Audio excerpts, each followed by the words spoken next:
યુટ્યુબની link મારફતે gaming machine સસ્તામાં લેવાની લાલચમાં આવીને વિદ્યાર્થીએ લાખો રૂપિયા ટ્રાન્સફર કર્યા હતા અને સામેથી વધુ પૈસાની માંગણી કરતા હતા। જો કે વિદ્યાર્થીએ તેના પિતાના ખાતામાંથી એક સપ્તાહ જેટલા સમયમાં લાખો રૂપિયા ટ્રાન્સફર કરતા માતા પિતાએ વિદ્યાર્થીને પૂછપરછ કરતા તેની સાથે ઓનલાઈન છેતરપિંડી થઈ હોવાનું કહ્યું હતું। ત્યારે વિદ્યાર્થીના પિતાએ સાહેબગામ પોલીસ મથક પાસે પાલનપુર ખાતે ફરિયાદ નોંધાવી હતી અને ફરિયાદના આધારે સાયબર ક્રાઇમ પોલીસે રાજસ્થાનથી 4 યુવકોની અટકાયત કરી અને આ યુવકો પાસેથી તમામ ફ્રોડ કરેલો મુદ્દામાલ જપ્ત કર્યો હતો। આજકાલ સોશિયલ મીડિયાના યુગમાં ઓનલાઈન છેતરપિંડીની ઘટનાઓમાં સતત વધારો જોવા મળી રહ્યો છે। ઓનલાઈન છેતરપિંડીમાં અનેક લોકો ભોગ બની રહ્યા છે। લોકો ઓનલાઈન છેતરપિંડીમાં ફસાઈ જાય છે અને લાખો રૂપિયા ગુમાવનારો વારો આવે છે।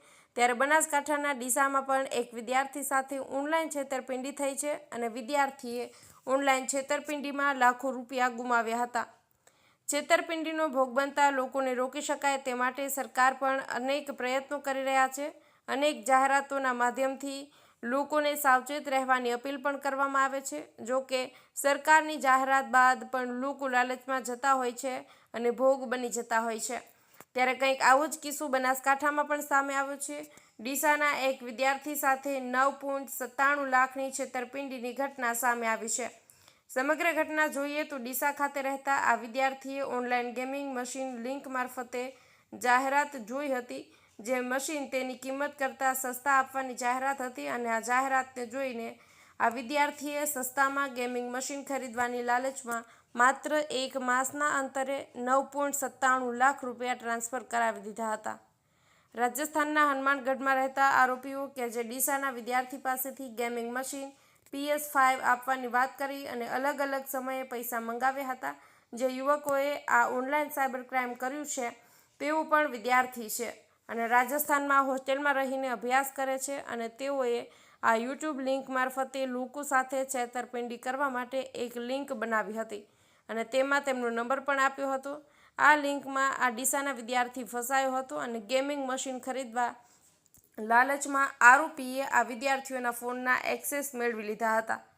OTP અને ડાયરેક્ટ ટ્રાન્સફર પૈસા કરાવ્યા હતા। જો કે આ વિદ્યાર્થીના પિતાના એકાઉન્ટમાંથી રૂપિયા ઓછા થતાં તેના પિતાને ખબર પડી હતી અને તેની તપાસ હાથ ધરતા પોતાનો દીકરો સાયબર ફ્રોડનો શિકાર બન્યો છે અને લાખો રૂપિયા ગુમાવ્યા છે।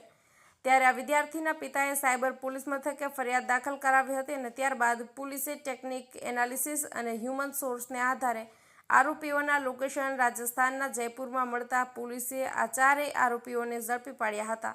આ 4 આરોપીઓમાં જુગલ ભગીરથ સુથાર, દીપક ભગીરથ સુથાર, સુનિલ સુરેન્દ્રનગર જાટ, પ્રદીપ મામચંદ જાટ આરોપીઓ રાજસ્થાનના છે। જો કે આરોપીઓ પણ વિદ્યાર્થીઓ છે અને તેઓ સ્પર્ધાત્મક પરીક્ષાની તૈયારી કરી રહ્યા હતા।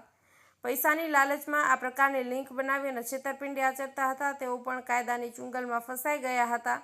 ત્યારે આ સોશિયલ મીડિયા યુગમાં અલગ અલગ માધ્યમો દ્વારા અપાતી લોભામણી લાલચોમાં આવી જઈને અનેક લોકો ઓનલાઈન છેતરપિંડીનો ભોગ બનતા હોય છે।